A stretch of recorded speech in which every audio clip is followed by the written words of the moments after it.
Hello, my name is Shane, and today I offer you a reflection upon verses 36 to 38 from the 6th chapter of Luke's Gospel.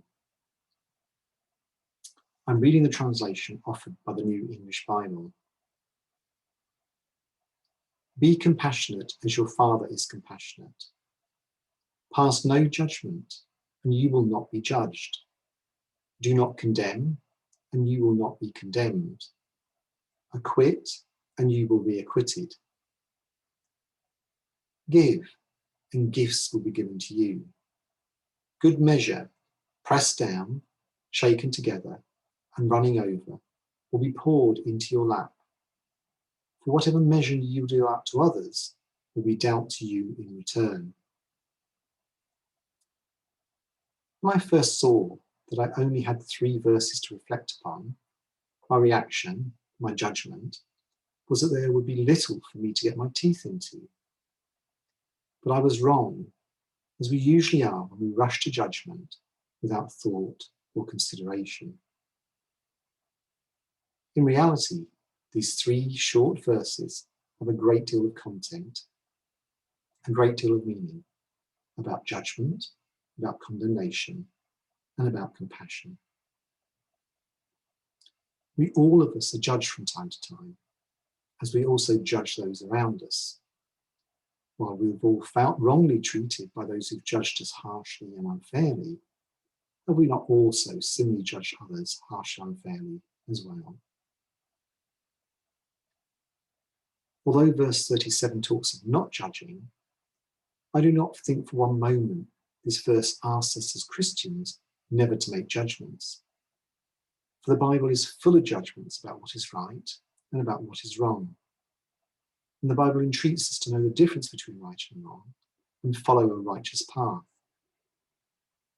Rather, I read this verse in the context of the rest of the chapter, that its meaning is that we judge when we need to, reasonably and fairly.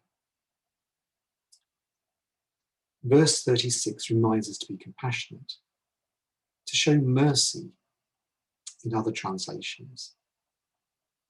If we approach those we encounter with compassion, so the judgments we make about them will be based upon compassion rather than condemnation.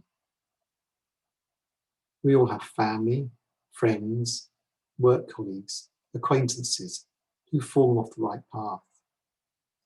But while our judgment that they have erred may be correct, condemning them will not get them back onto the path, whereas compassion will. And when we have erred, have we not always appreciated those who stood by us, have shown us compassion and helped us back onto the right path, while those who have condemned us and been painful to us have obstructed our finding our place onto the right path again?